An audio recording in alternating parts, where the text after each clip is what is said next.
L'Institut Henri Poincaré, c'est un lieu important pour les mathématiques françaises. Et c'est un lieu de partage, un endroit où on se rencontre, où on échange sur des idées, où on essaye d'en trouver de nouvelles. Et une des particularités du lieu, c'est son histoire. Beaucoup de collègues sont émus de parler dans les amphis de la maison d'en face. Et le fait que ce lieu ait une histoire, ça compte pour moi. C'est un endroit que j'aime. On s'y sent lié aux générations précédentes dans l'histoire des idées. Et vous verrez, on en verra quelques traces dans l'exposé. Alors, la maison Poincaré, ici, est relativement nouvelle. Et quand on m'a proposé de faire cet exposé grand public, même si je vois quelques collègues ici, ça m'a plu comme idée. Il faut reconnaître qu'essayer de partager un peu de ce qui nous habite, des gens qui travaillent en face en ce moment, j'espère que c'est utile, et en tout cas, ça a quelque chose d'émouvant. Voilà. Alors, quand on est mathématicien et qu'on dit aux gens qu'on travaille sur la symétrie, d'abord, quand on dit qu'on est mathématicien, en général, il y a une réaction fréquente de recul. Un jour, quelqu'un m'a répondu « il en faut ». Mais alors en plus, quand on dit qu'on s'intéresse à la symétrie, qu'on travaille sur la symétrie, il se crée immédiatement dans l'esprit de pas mal d'interlocuteurs, je pense, une sorte de barrière qui nous imagine passant nos journées à méditer sur des formes belles et fragiles comme le papillon, belles et froides comme les flocons de neige, ou belles et chaudes et nourrissantes comme ces rayons de miel qu'on extrait des ruches et dont la symétrie est liée à l'efficacité de la structure pour la fonction que les abeilles en tirent. Et il peut y avoir une forme de mouvement de recul, à dire pourquoi voulez-vous déposer des calculs, des équations, des mathématiques sur ces beautés-là?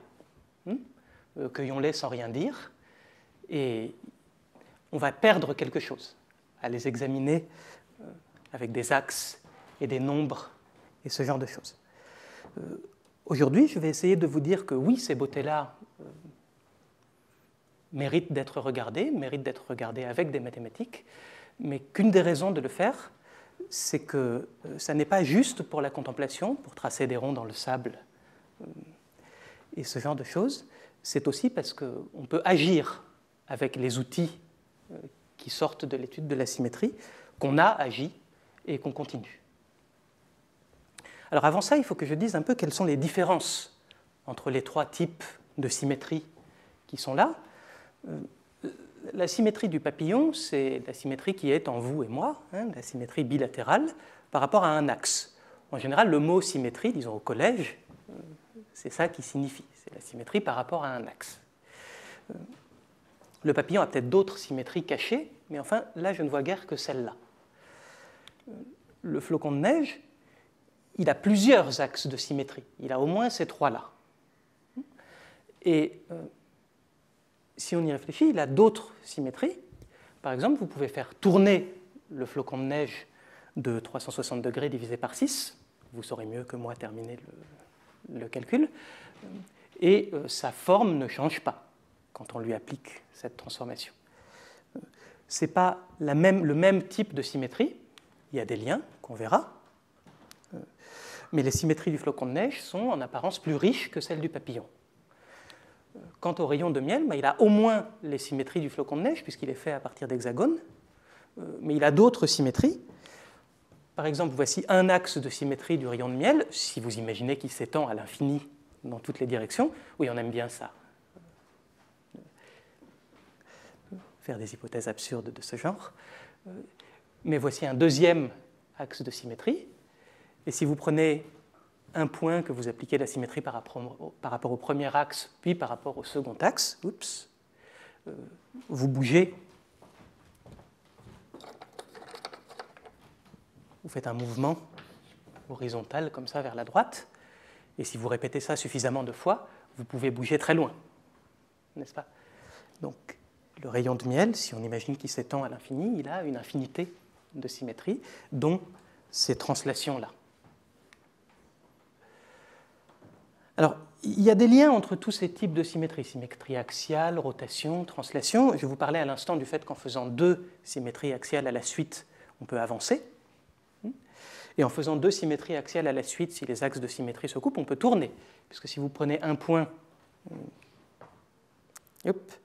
par ici, que vous faites la symétrie par rapport à un des axes, puis par rapport à un autre axe, le résultat est la même chose que si vous aviez fait tourner d'un angle qui est le double de l'axe qui sépare de l'angle qui sépare 2 axes consécutifs. Donc il y a des liens entre les symétries axiales et les symétries de rotation et de translation, dont je parlerai plus aujourd'hui. Bon, ça, je pense que c'est le genre de considération qu'attendent les gens à qui je dis que je travaille sur la symétrie et qui ne savent pas comment réagir. Il y a quelques collègues ici, et ils et elles savent que ce n'est pas comme ça que les symétries nous obsèdent. C'est par les objets mathématiques plus abstraits dont on se sert, nous, pour en parler. Bon, alors là, les dangers de la conférence commencent. Goethe avait prévenu, c'est dangereux de parler à des mathématiciennes et des mathématiciens, parce que immédiatement, ils vont vous dire que c'est évident qu'il y a des structures abstraites dans lesquelles on reconnaît à peine les éléments de départ. Alors, dans les cas simples que j'ai montrés, comment ça marche? Pour ça, il faut accepter ce que vous avez commencé à accepter à l'école, si ça vous est déjà arrivé, de repérer les points du plan, des points sur le tableau, par des nombres. Voilà qu'on dépose des équations le long des figures. Par exemple, le point bleu qui est ici, on va décider qu'à partir du point qui est à l'intersection des 2 axes noirs, il faut avancer de 5 unités vers la droite, puis monter de 3 unités vers le haut pour y aller. Donc on va le repérer par 2 nombres. La symétrie du papillon, à ce moment-là, c'est la symétrie qui échange un couple de coordonnées ici et un autre couple de coordonnées, celui où vous avez renversé l'abscisse, là, la coordonnée horizontale, en son opposé. D'accord ? Je ne sais pas combien parmi vous ont suivi une terminale, mais vous avez peut-être appris que, ce genre d'opération, ça s'étudie mathématiquement. Si vous voulez étudier les symétries du genre rotation du flocon de neige, il faut aussi faire des calculs. Et là, c'est un petit peu plus compliqué parce que la formule qui exprime où va un point en tournant d'un angle θ autour de l'origine, ça fait intervenir ces combinaisons de l'abscisse de l'ordonnée et des cosinus et sinus de l'angle, que pour l'exposé d'aujourd'hui, il sera pratique d'écrire comme le produit, la multiplication, entre 2 tableaux de nombres. Le premier dans lequel on met les coordonnées, et le second dans lequel on met des informations sur la transformation qui nous intéresse. Alors, comme il faut bien supposer quelque chose pour faire un exposé, je ne vais pas supposer que vous avez appris à multiplier des tableaux de nombres dans vos études. En revanche, je vais vous demander d'accepter que c'est possible de le faire. D'accord ? Et donc, pour voir où va un point dans cette rotation, on prend le tableau de ses coordonnées, on le multiplie par ce tableau de nombres abstraits et on obtient l'endroit où va le point après rotation. Alors, on peut jouer à ce jeu-là pour d'autres symétries. La symétrie axiale par rapport à l'axe vertical dans le flocon, c'est celle qu'on a déjà vue. Vous multipliez le vecteur des coordonnées ou le tableau des coordonnées par une matrice, -1, 0, 0, 1, et la rotation d'angle 60 degrés, c'est une autre matrice qui est un peu moins avenante, par laquelle vous devez multiplier. À partir du moment où vous avez accepté ça, il faut aussi accepter que vous pouvez itérer ces opérations. Vous pouvez tourner une fois, deux fois, trois fois. Et ça revient à multiplier une fois, deux fois, trois fois par ces matrices. Donc, dans les transformations utiles, rôdent les tableaux de nombres, R et S que j'ai écrits ici, et aussi R fois R, R fois R fois R, etc. Puis ensuite, bien sûr, R fois S, R fois S fois R fois S, etc. Donc il y en a pas mal. Alors, dans cette liste, il y a forcément les trois symétries axiales dont j'ai parlé tout à l'heure. Si on regarde un peu, il n'y a pas le compte. On peut tourner une fois, deux fois, trois fois, etc. On peut faire des symétries par rapport à trois axes, puis il semble en rester trois autres. C'est qu'on les avait oubliés. Il y a aussi les symétries par rapport aux bisectrices des branches du flocon. Voilà. Donc voilà le genre d'objet auquel mes collègues et moi on pense quand on pense à des transformations géométriques de ce type. Alors une fois qu'on a fait ça, on peut commencer à jouer. Donc abstraitement, ce que je vous ai décrit, c'est, étant donné un objet du genre le flocon ou le papillon, soyons matheux, appelons-le X, des transformations, avec la propriété que si vous prenez deux des transformations et que vous les faites à la suite, c'est encore une transformation autorisée de la figure qui ne change pas sa forme, et que chacune des transformations est réversible, et que la transformation faite dans l'autre sens est encore une transformation possible.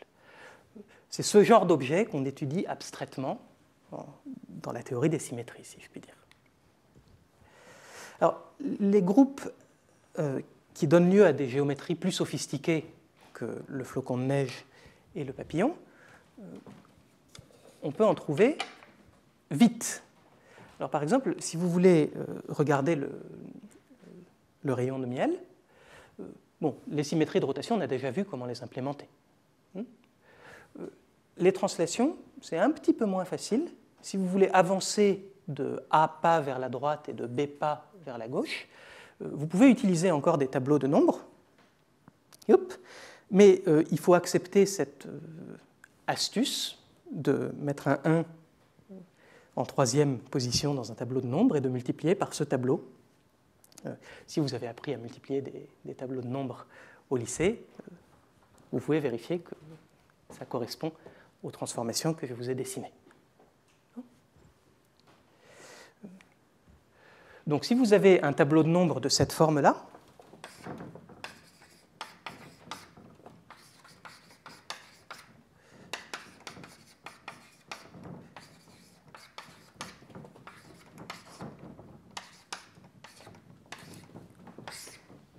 il vous détermine une transformation du rayon de miel, et les transformations du rayon de miel peuvent être décrites uniquement par ces tableaux. On a déposé des nombres le long de la géométrie. Maintenant, on peut inventer des nouvelles géométries, et le genre d'idées que je viens de décrire au XIXe siècle ont permis de découvrir des nouvelles symétries un peu plus riches que celles que je vous ai présentées. Un peu plus difficiles à croiser dans la nature aussi, mais on verra tout à l'heure.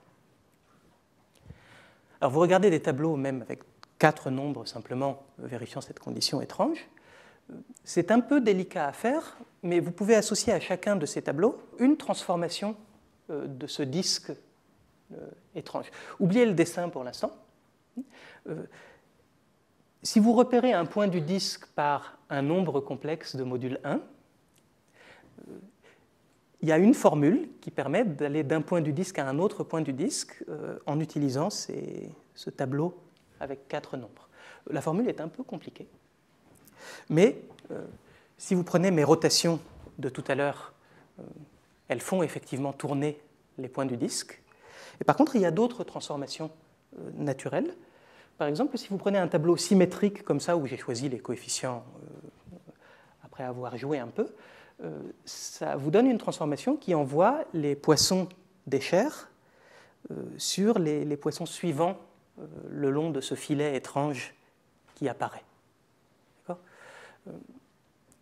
cette géométrie a été découverte au XIXe siècle et le groupe des matrices qui sont ici permet d'en parler. Donc c'est une géométrie étrange, mais elle est décrite par des tableaux de nombres relativement simples.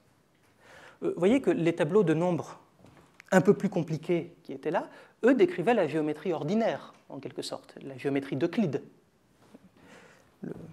Ce groupe, celui qui est formé des rotations et des translations, celui qui correspond au mouvement qu'on obtient en faisant bouger les figures sans les déformer dans le plan habituel, c'est le groupe d'Euclide en quelque sorte.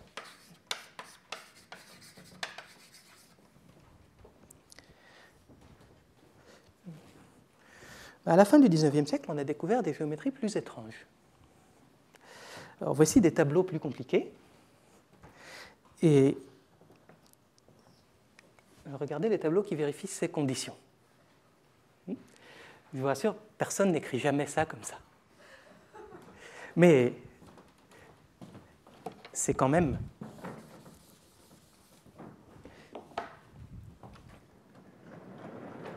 un fait que si vous prenez deux tableaux vérifiant ces conditions de taille 5 par 5, et si vous les multipliez de la façon que vous avez apprise ou que vous apprendrez au lycée, le résultat vérifie encore toutes ces équations-là. Et le groupe que vous obtenez, il a l'air compliqué, et il l'est, mais il est utile. Et il est utile pas pour tracer des cercles dans le sable ou pour contempler les flocons de neige. Ce groupe a été découvert, ou plutôt explicité, par Poincaré. Je disais que personne ne le note comme ça dans la vie courante.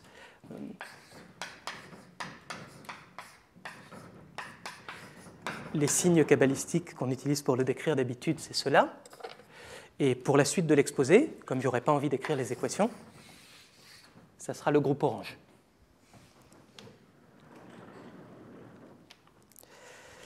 Pourquoi est-ce que Poincaré a pensé que c'était une bonne idée de regarder ce groupe orange? Parce que c'est le groupe de symétrie qui apparaît quand on étudie certaines lois de la physique. Je vais beaucoup vous parler, dans la suite de l'exposé, du fait que certaines figures géométriques ont des symétries et certaines équations de la physique ont des symétries. Et avec les équations de la physique, on fait des choses.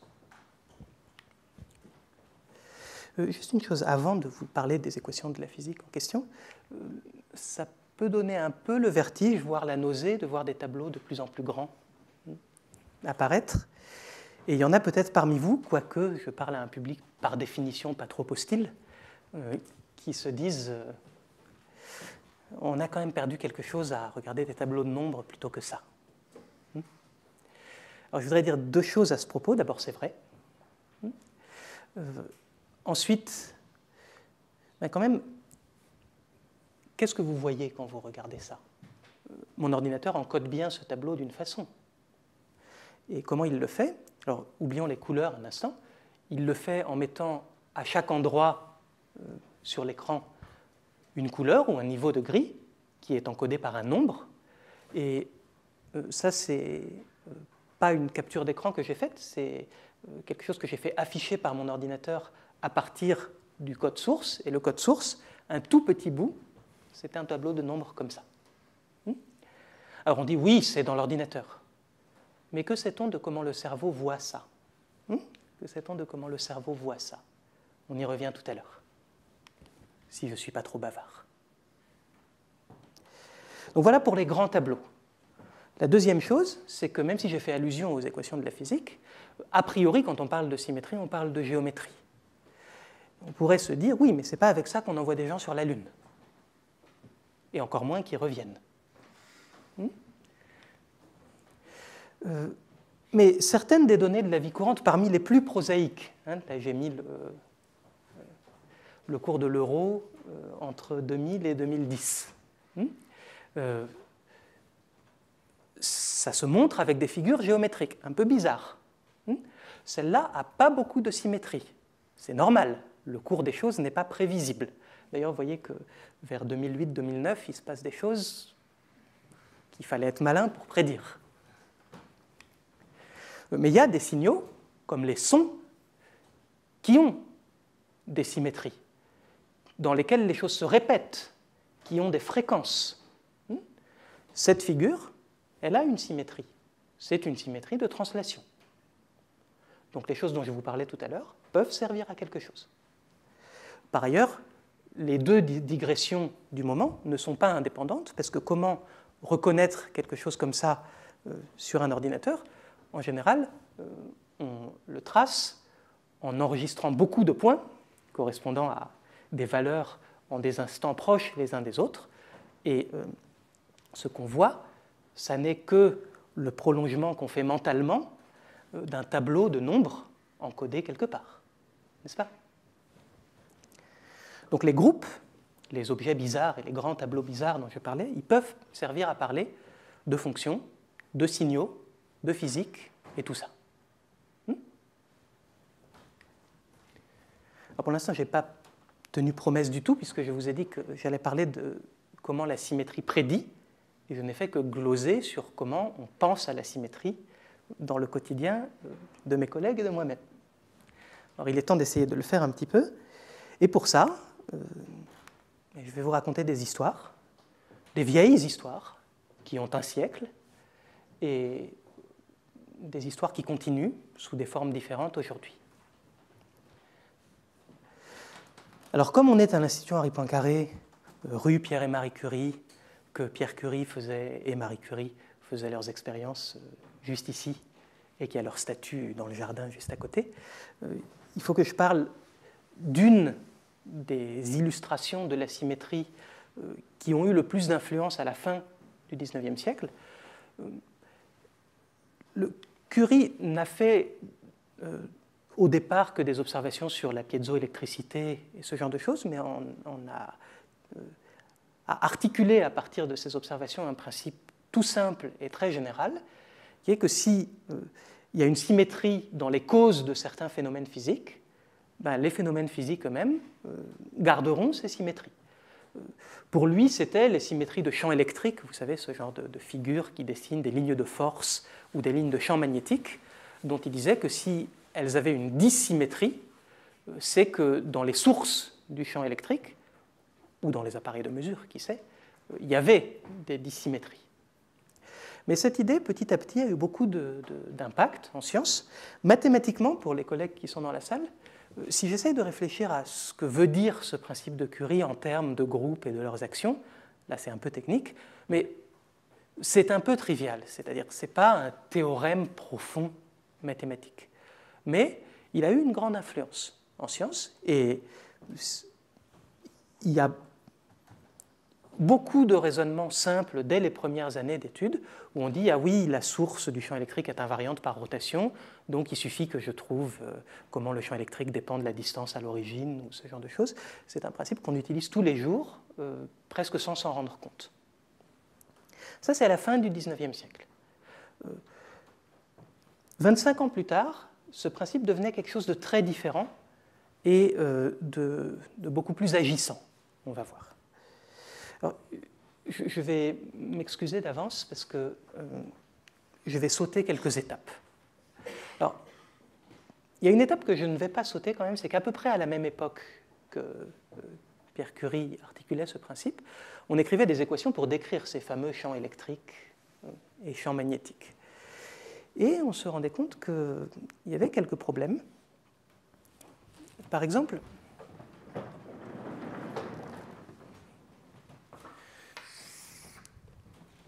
peu importe ce que sont exactement ces champs électriques et magnétiques,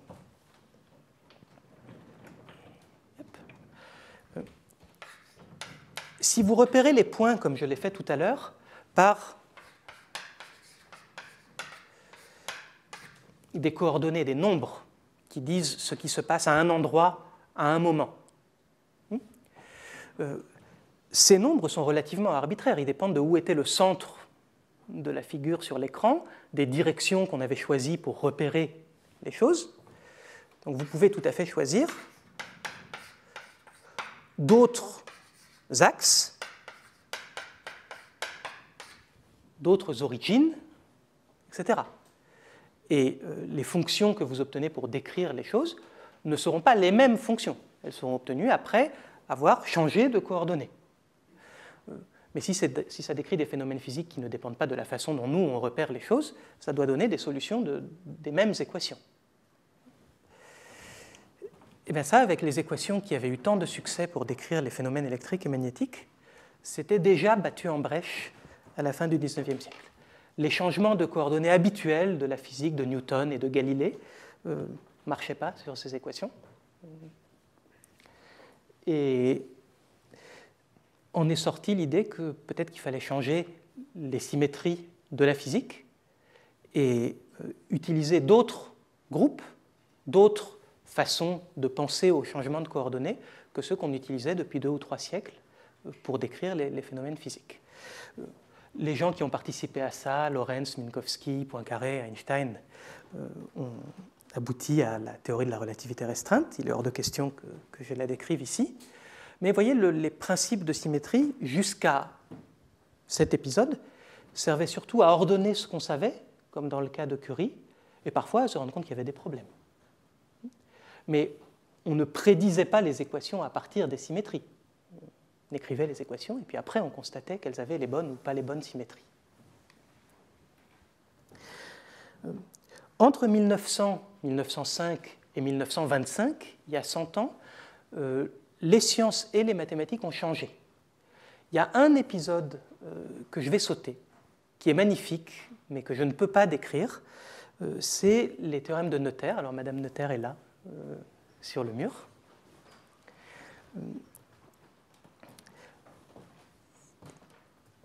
Et parmi les nombreux changements de perspective que ces travaux ont permis, il y avait le fait de penser que les invariances des lois d'action des systèmes physiques pouvaient expliquer la conservation de certaines quantités physiques, énergie, moments cinétiques, etc.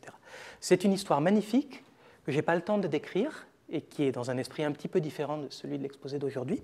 Donc, cherchez théorème de Noether, vous trouverez beaucoup de choses très belles, mais je vais sauter à il y a un siècle et quitter un petit peu la physique classique pour parler de choses ésotériques et des équations de la mécanique quantique.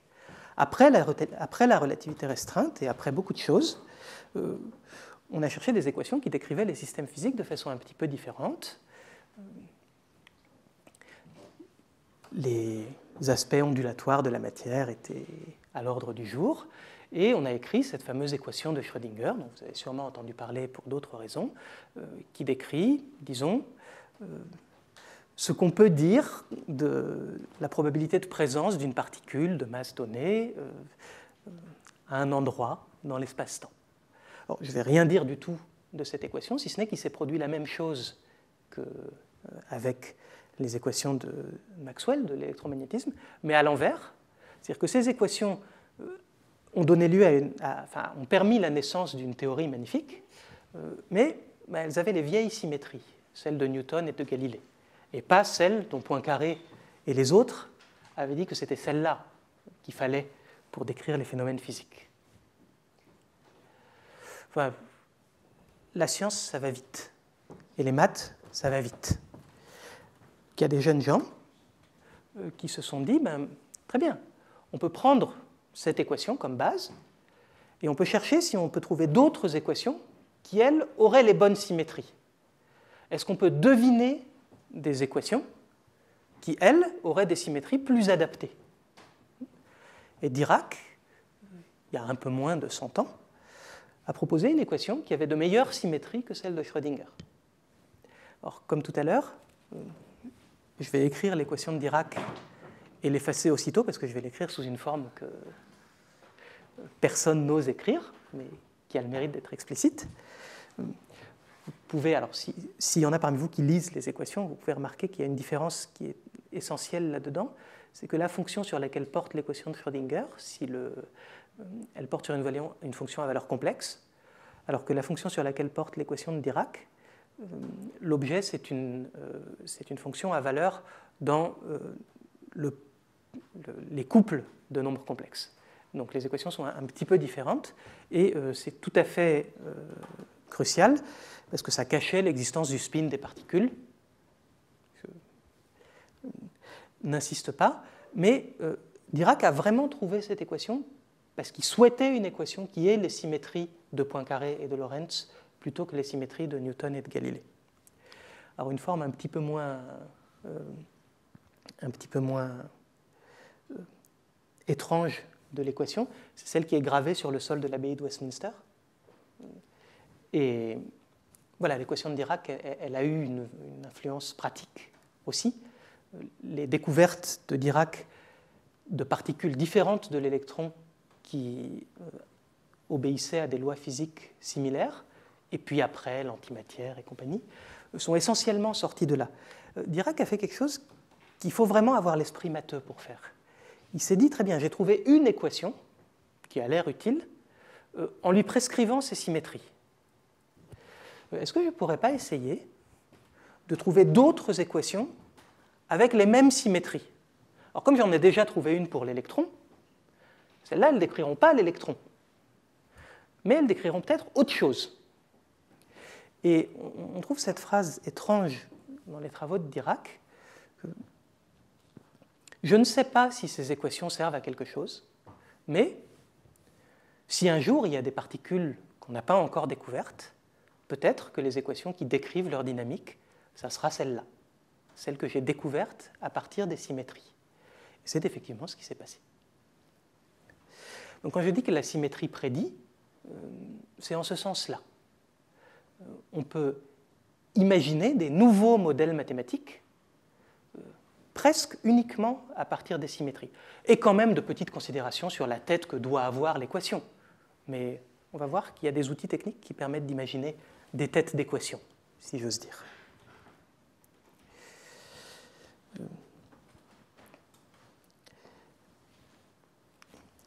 À peu près en même temps que Dirac, il y avait beaucoup de gens, bien sûr, qui s'intéressaient à la mécanique quantique et à ses débuts.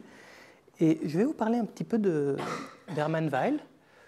C'est quelqu'un qui, dans mon panthéon personnel mathématique, si j'ose dire, a une place particulière, parce que d'abord, c'est quelqu'un qui a beaucoup roulé sa bosse au début du XXe siècle dans des horizons, dans des domaines très variés des maths et de la physique. Il avait travaillé en théorie des nombres, en analyse mathématique, sur les spectres des opérateurs, puis en physique. Il avait été collègue d'Einstein, ils avaient beaucoup échangé à propos de la relativité restreinte, de la géométrie, des tenseurs. Quand il a commencé à regarder la mécanique quantique, il était bien au courant des maths du début du XXe siècle et de la physique du début du XXe siècle. Il a dit une chose très simple, pas à propos de l'équation de Dirac qui était pas exactement écrite à ce moment-là, mais à propos de sujets reliés, qui est toutes vos équations, celles de Schrödinger, toutes les autres, elles partagent une propriété simple, qui est que si vous avez une solution de l'équation et une autre solution de l'équation, vous pouvez les additionner, et la somme est encore une solution de l'équation. C'est ce qu'on appelle des équations linéaires. Et l'ensemble des solutions possibles, c'est donc quelque chose dans lequel vous pouvez ajouter des objets, dilater des objets, prendre un objet et le regarder au centuple, le multiplier par 100. Et les groupes, ici,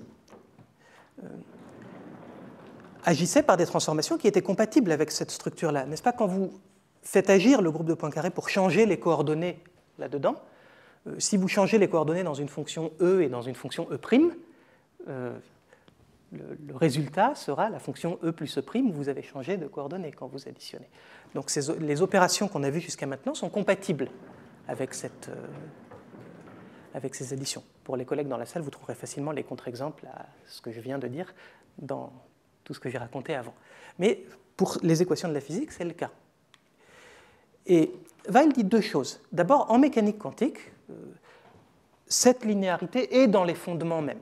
Elle est nécessaire, c'était une des choses qui avait fait de la mécanique quantique ce qu'elle était. Et en mathématiques, ce n'est pas que c'est une nécessité, c'est que c'est une théorie. C'était quelque chose qui, depuis 30 ans, était beaucoup étudié, qui avait fait beaucoup de progrès, auxquels Weyl venait d'apporter des contributions décisives. Alors, de quoi s'agit-il? Depuis 1890-95, s'était développée toute une théorie des groupes agissant sur des objets dans lesquels on a le droit d'additionner des choses et de multiplier des choses par des nombres. Et on avait appelé ça la théorie des représentations de groupes, parce que les symétries abstraites, mais tableaux de nombres, se trouvaient représentées par des transformations qui pouvaient être sur des objets compliqués, comme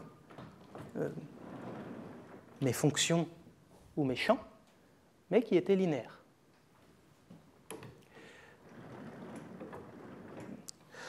Peu avant, dans les années 20, on avait ajouté à cette théorie l'idée de faire agir les groupes sur des espaces dans lesquels non seulement on pouvait additionner des choses, mais où en plus on pouvait mesurer des longueurs, et de regarder des actions de groupe où les objets bougent, mais leur longueur ne bouge pas. Et Weil a simplement fait remarquer, c'est une observation de très grande portée, que en mécanique quantique, ces choses-là sont dans les fondements mêmes. Les opérateurs qui étaient censés représenter les quantités physiques étaient des transformations linéaires qui préservent les longueurs dans des espaces où on a le droit de regarder ces notions. Et que dans tous les cas qui avaient été identifiés jusqu'alors, les symétries qui apparaissaient en physique s'incarnaient dans des représentations unitaires, où les opérations préservent les longueurs. Comme je disais, Weil avait apporté des contributions décisives à ce sujet. Un de ses premiers articles sur les représentations unitaires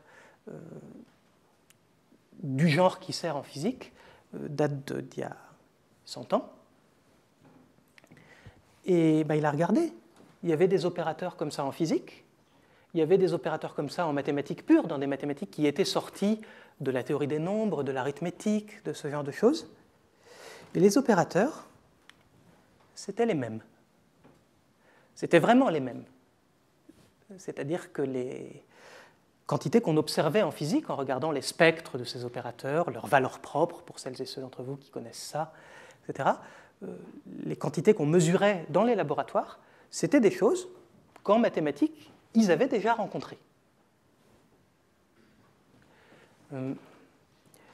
Et donc, si on avait fait assez de mathématiques, on pouvait prédire des quantités physiques.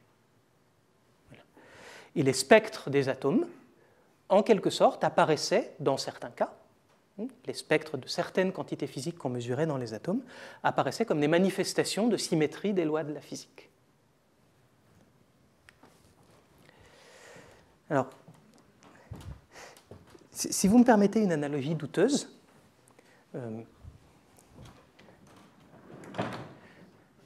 le transparent est un clin d'œil au passage des générations, mais les spectres des opérateurs et des groupes, je vais dire que c'est un peu comme les étoiles. Les étoiles, on ne les connaît que par la lumière qui nous arrive. Personne n'est allé y voir, n'est-ce pas? D'ailleurs, il vaut mieux pas, il fait un peu chaud là-haut, ou froid, ça dépend. Personne n'est allé y voir. En revanche, on connaît la composition chimique des étoiles, des planètes, etc., en analysant la lumière qu'elles nous apportent, et accessoirement, la lumière qu'elles nous apportent, en tout cas pour le Soleil, c'est aussi elle qui nous fait vivre. En mathématiques, beaucoup des choses qu'on fait avec les groupes, ce n'est pas d'étudier les groupes eux-mêmes, c'est d'étudier les représentations par lesquelles ils se manifestent, et on regarde beaucoup l'ensemble des manifestations possibles d'un groupe donné. D'accord ? On essaye de trouver toutes les façons possibles dont un groupe peut se manifester dans des représentations.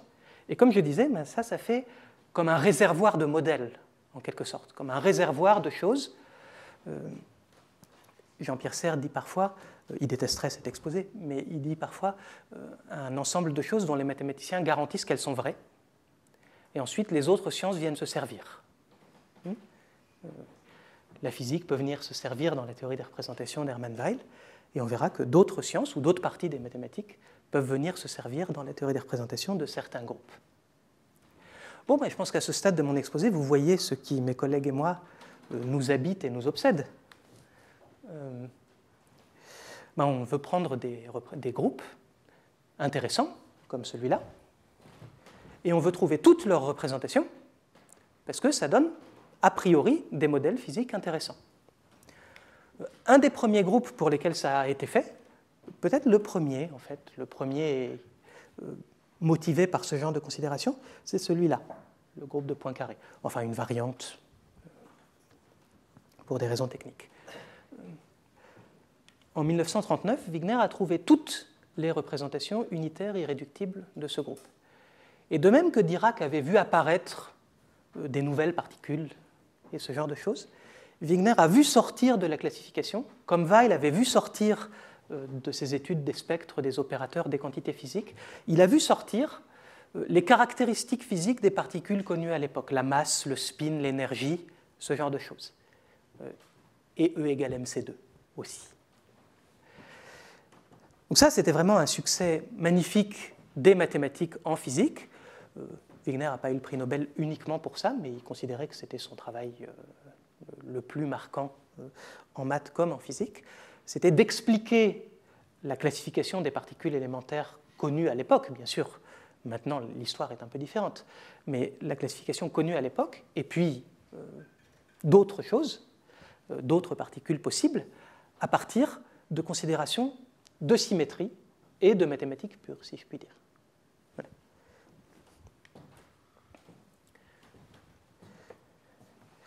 Donc, chaque type de symétrie, y compris d'objets compliqués, vient avec un objet technique, un groupe. Cet objet technique, on peut l'étudier avec une théorie constituée et riche et belle et obsédante, la théorie des représentations. Et je vous propose, en tout cas c'est le sujet d'aujourd'hui, d'y penser de temps en temps comme à un réservoir de modèles mathématiques pour ce que vous voulez. Et on ne veut pas les mêmes choses, toutes et tous, dans cette salle. La symétrie, ça n'est pas que l'harmonie. C'est l'harmonie, c'est la beauté, et tout ce que vous voulez. Mais ça agit. Et ces dimensionnales ne sont pas indépendantes. Est-ce que la ruche est efficace parce qu'elle est belle? Est-ce qu'elle est belle parce qu'elle est efficace? Ce genre de questions horripileraient les gens qui savent réfléchir. Mais voilà, quand on vit dans le monde d'abstraction dans lequel on est obligé de vivre avec joie, mes collègues et moi, ce genre de questions, de temps en temps, affleurent. Bon, et bien si on veut aller au-delà du groupe de Poincaré, pourquoi pas? Pourquoi pas trouver toutes les représentations de tous les groupes? On peut essayer. Et en quelque sorte, depuis un siècle, on a essayé. Mais comme souvent, ce genre d'entreprise totalitaire échoue vite, parce qu'on se rend vite compte que notre imagination est loin de pouvoir appréhender tous les mondes possibles. Alors, il y a quelques mondes dans lesquels on a réussi à trouver des choses. Il y a certains groupes de matrices à coefficients dans lesquels les coefficients sont des nombres ordinaires, des nombres réels, des nombres complexes, pour celles et ceux d'entre vous qui ont l'habitude de ça, pour lesquels on a trouvé énormément d'informations. Pas tout à fait tous les groupes formés de matrices, ça serait... Voilà, mais beaucoup de classes importantes en physique et dans d'autres sujets. Il y a des questions qui se posent encore, pour lesquelles des collègues en activité déchaînent la puissance des ordinateurs aujourd'hui. Et puis il y a d'autres groupes qu'à l'époque de Weil on imaginait à peine, qui ressemblent, mais pour lesquels les coefficients, les nombres qu'on met dans les tableaux, habitent dans d'autres systèmes de nombres plus étranges, les nombres p-adiques. Alors, je mentionne ça d'abord parce que ça reviendra tout à l'heure, et aussi parce que je pense qu'il y a au moins 5 mathématiciennes dans cette salle qui ont fait des contributions importantes à ce sujet. Et aussi parce que si vous voulez en savoir plus sur ces systèmes de nombres étranges, vous pouvez venir écouter Monica Nevins le 6 mars, c'est ça? Le 8 mars. Merci. Bon, donc c'est voué à l'échec d'espérer trouver toutes les représentations de tous les groupes. Mais on avance. On avance, et pour certaines classes de groupes, comme disait Hilbert, ce n'est pas seulement que nous voulons savoir, c'est que nous devons savoir, et que grâce à certaines et certains d'entre vous, nous saurons, même en petites caractéristiques. Alors, ce n'est pas tout de trouver toutes les représentations. Il faut aussi comprendre ce qu'on fait avec. Et pourquoi les spectres des groupes, l'ensemble des représentations possibles, a la tête qu'il a. Alors, je vais juste mentionner, heureusement elle n'est pas là aujourd'hui, que cette analogie entre les spectres des étoiles et les spectres des groupes, je l'ai imaginée avec un peu de distance, à partir de quelque chose qu'a écrit Michel Verne, qui parle de la joie qu'il y a à comprendre dans une jungle de classification d'objets mathématiques comment les choses s'ordonnent. Donc, on ne cherche pas seulement à trouver toutes les représentations pour fabriquer des modèles, on cherche à ordonner cette jungle. Quels sont les modèles qui se ressemblent? Quels sont les modèles qu'on peut utiliser dans des problèmes proches? Quels sont, au contraire, les modèles qui sont tellement différents qu'ils vont intervenir dans des sujets a priori éloignés? Et ce n'est pas facile. Et comprendre même un petit bout de ces choses-là, c'est une grande joie. Voilà, je voulais le dire. Alors, tout ça c'est bien, et l'heure tourne, mais pour l'instant je vous ai raconté des histoires d'il y a 100 ans. J'ai fait allusion à des choses qui se font de nos jours, mais les choses qui se font de nos jours dont j'ai parlé, c'est la quête de nouvelles représentations, pas de nouvelles applications. Je ne vous ai pas encore montré des modèles mathématiques qu'on fabrique à partir de ces réservoirs de représentations dont je dis qu'ils existent. Donc, est-ce que c'est comme l'oracle de Delphes, des belles ruines qu'on va visiter pour le plaisir, ou est-ce que c'est encore vivant? La réponse est dans la question, bien sûr. Mais je vais terminer l'exposé en vous montrant deux sujets dans lesquels, oui, on continue à prédire, et on prédit, et on a encore beaucoup de choses à faire. Alors, j'ai choisi les sujets, pas tout à fait au hasard, bien sûr, mais pour deux raisons. D'abord parce que c'est des sujets qui me sont chers et que j'ai regardés, à défaut d'y avoir contribué, et aussi parce qu'ils sont presque aussi éloignés que possible. Alors, le premier, il vous emmène dans votre tête, dans votre cerveau, et plus précisément dans l'endroit de votre cerveau qui voit la Joconde, les tableaux de nombres qui convertit le flux optique, la lumière qui vous arrive, en information que votre cerveau ensuite utilise et avec laquelle il voit et il vit. Alors, la partie de votre cerveau qui traite de l'information visuelle, elle est toute petite, elle est à l'arrière de la tête. C'est pour ça que parfois il y a des gens qui, après un accident de ski, à l'arrière de la tête, ont des problèmes visuels dont on n'aurait pas imaginé que c'était à cet endroit-là qui pouvait arriver. Et la zone qui s'occupe de traiter l'information visuelle, au moins dans un des premiers stades, est toute petite. C'est quelques millimètres, centimètres carrés, tout au plus. On verra une image tout à l'heure. Et que font les neurones là-bas? Justement, qu'est-ce qui se passe dans vos neurones quand vous observez la Joconde? Alors, je vous montre une grille, comme ça, des barres inclinées. À l'endroit du cerveau dont je vous parle, quand vous affichez cette grille, il y a certains neurones qui s'activent, mais pas tous. Quand vous changez l'orientation de la grille, il y a d'autres neurones qui s'allument, pas les mêmes, pas au même endroit sur la toute petite surface de quelques millimètres carrés du cerveau, mais ça se mesure. C'est-à-dire qu'il y a des neurones qui sont spécialisés, si je puis dire, dans regarder les choses verticales, et il y a des neurones qui sont spécialisés, si je puis dire, dans regarder les choses obliques. Par exemple, si vous prenez un objet longiligne et que vous le faites tourner, vous regardez un neurone dans l'air en question, il y a un moment où il va s'allumer, quand l'orientation est la bonne, et puis à mesure que l'objet tourne, il va s'éteindre en quelque sorte, son activité électrique va plus ou moins s'arrêter, parce que c'est plus sa spécialité, en quelque sorte, de détecter ces inclinaisons-là.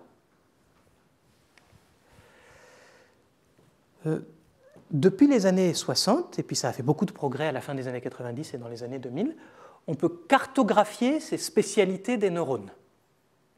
On peut dire, sur cette petite surface de quelques millimètres carrés, vous ferez mieux que moi la conversion là, on peut regarder neurone par neurone, en quelque sorte, quelles sont les spécialités.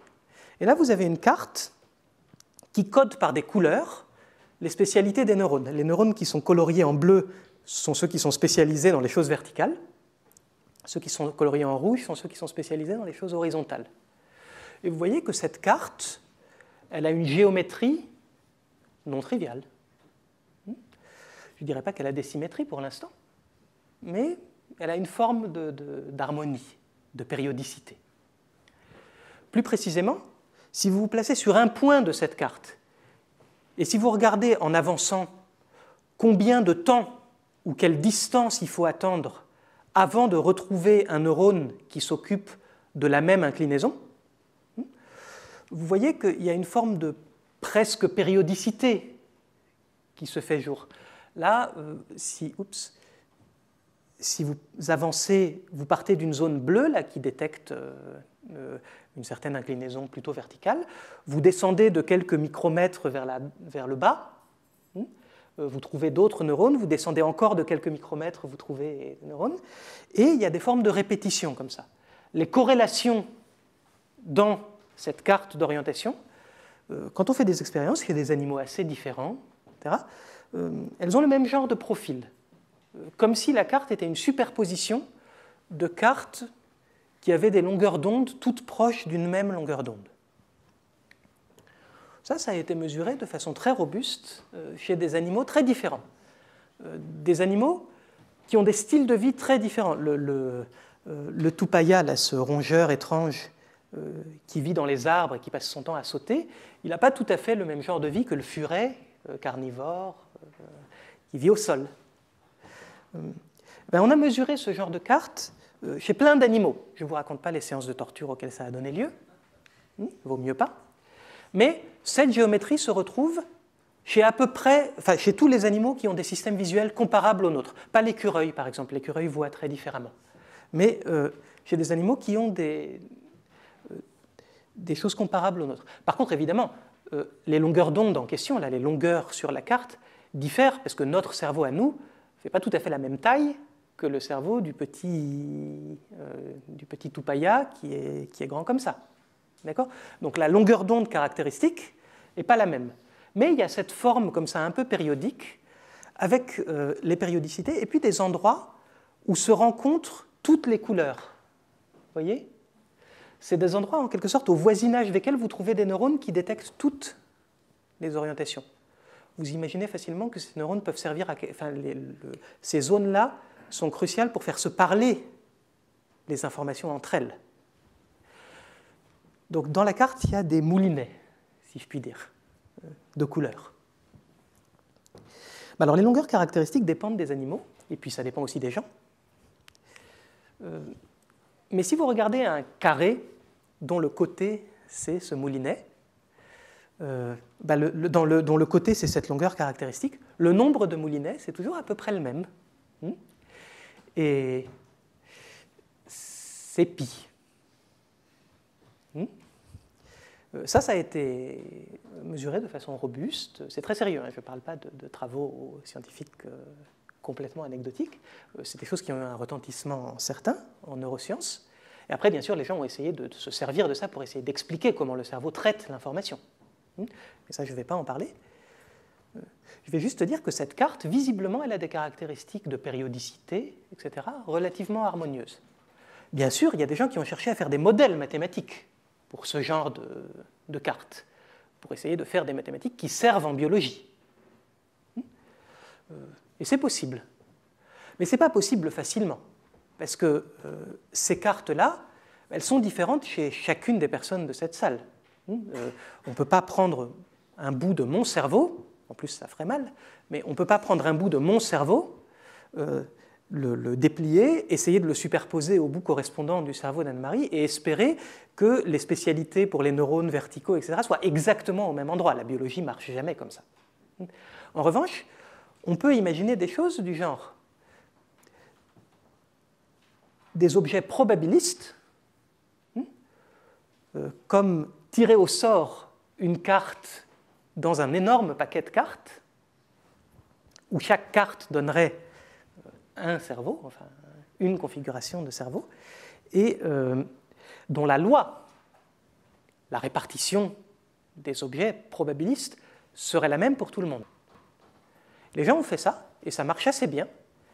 Et ça marche assez bien en supposant que les objets probabilistes ont des symétries. Ont des symétries, pas par le groupe de Poincaré, pour trouver le groupe de Poincaré dans le cerveau, il faut se lever de bonne heure, mais par le groupe d'Euclide, par celui-là, le groupe des déplacements de la surface du cortex.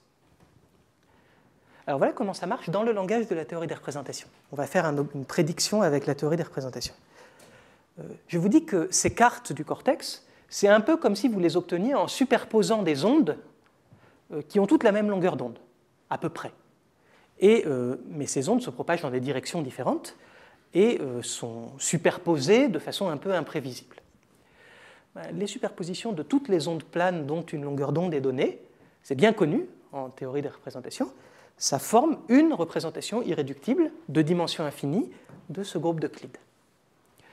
Et toutes les représentations ayant une certaine propriété abstraite, toutes les représentations sphériques du groupe d'Euclide, sont de cette forme.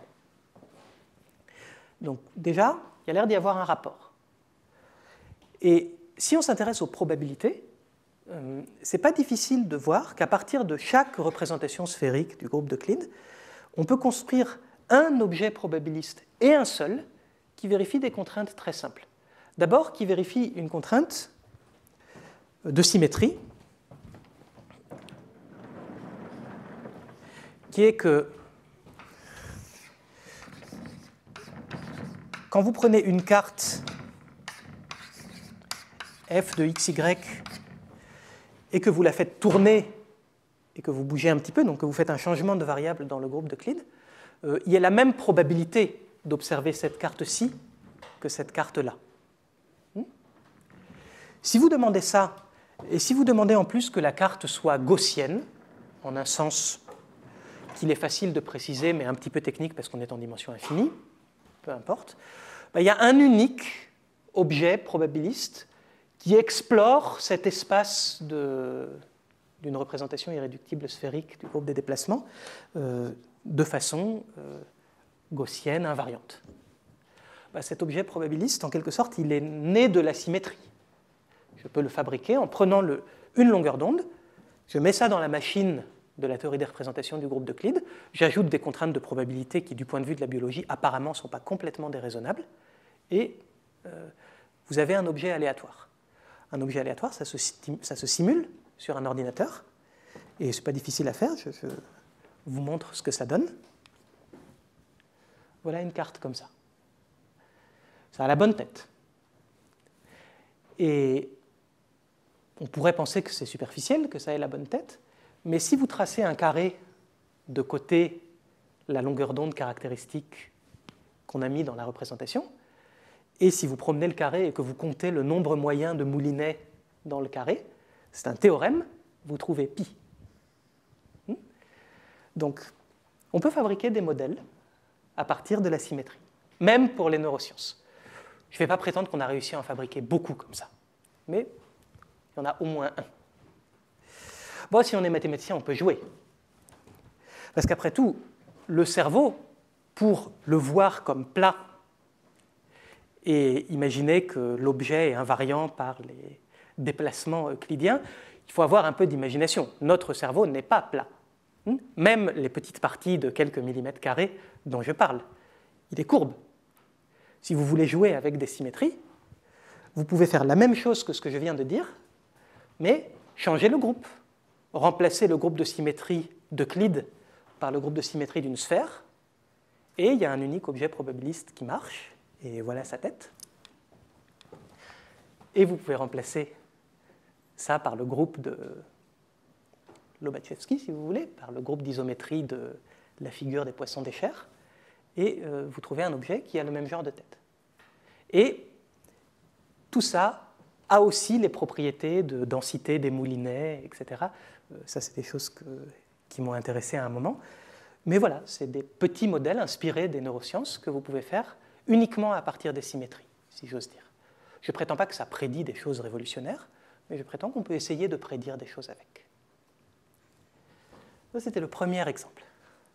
Alors, j'ai dit que le deuxième exemple, ou plutôt le second exemple, parce que l'heure tourne, j'allais les choisir dans un domaine aussi éloigné que possible du premier. Donc, je vais de l'autre côté, du côté obscur, si j'ose dire, et je vais parler de choses qui sont intérieures aux mathématiques, si je puis dire, et plutôt de la théorie des nombres. Parce qu'en théorie des nombres, depuis presque 200 ans, si je ne dis pas de bêtises, on a l'habitude de voir surgir des fonctions sur ce disque dans le plan complexe qui ont beaucoup de symétrie. Elles viennent en famille. Il y a beaucoup de fonctions assez différentes, avec de belles symétries assez fascinantes. Et ces fonctions, si on regarde comment elles sont définies, il se trouve qu'elles portent des informations arithmétiques extraordinaires. Je vais me permettre une remarque un peu plus technique. Ce qui se passe, c'est qu'une fonction comme ça, restreinte au cercle qu'il faut, elle a un développement en série de Fourier, et ces développements en série de Fourier font intervenir d'une façon ou d'une autre l'arithmétique des entiers d'une façon surprenante et riche. Pour les collègues qui connaissent ça infiniment mieux que moi, attendez la fin de l'exposé avant de sortir les tomates, s'il vous plaît. Mais il y a beaucoup d'informations arithmétiques qui se trouvent dans ces fonctions avec beaucoup de symétrie. Bon, à la fin de cette conférence, vous pouvez quand même vous dire, tiens, est-ce qu'il n'y a pas quelqu'un qui aurait eu l'idée de faire pour ces formes modulaires le même genre de choses que ce que Weil avait fait pour la physique, qui aurait remarqué qu'il y a certaines représentations d'un groupe naturel, et pourquoi pas le même que pour les poissons des chairs ou pour ma carte hyperbolique de tout à l'heure, pourquoi pas le groupe de Lobachevsky. Est-ce qu'il n'y a pas, dans la théorie des représentations, caché des objets qui permettraient de fabriquer ces fonctions?